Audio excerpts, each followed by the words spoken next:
মা মা এটা কি বানাচ্ছিস?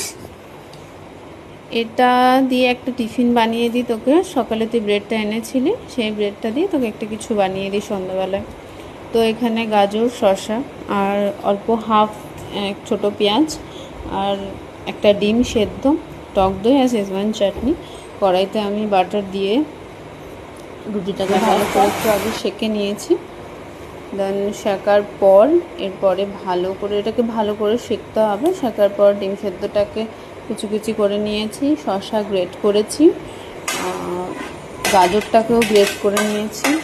গ্রেট করে ভালো করে মিক্সারটাকে, পেঁয়াজটাকে কুচি কুচি করেছি যাতে পেঁয়াজের বাইটটা ভালো লাগে।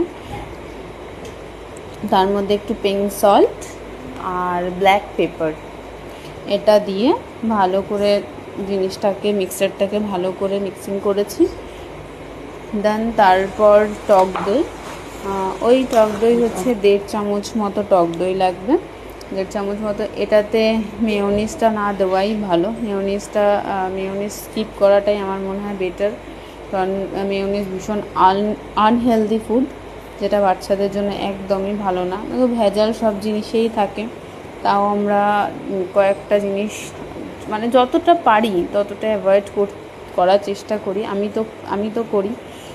ওর খাবারের ক্ষেত্রে আমি মানে আনহেলদি ফুডগুলো ভীষণভাবে অ্যাভয়েড করি, তাও পারি না হয়তো।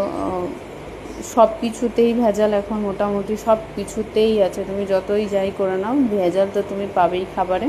তো যাই হোক, ওই মিক্সচারটা আমি শেজওয়ান চাটনিটা একটু ভালো করে ওপরে স্প্রেড করে দেওয়ার পর ওই মিক্সচারটা ব্রেডের ওপরে দিয়ে দিয়েছি।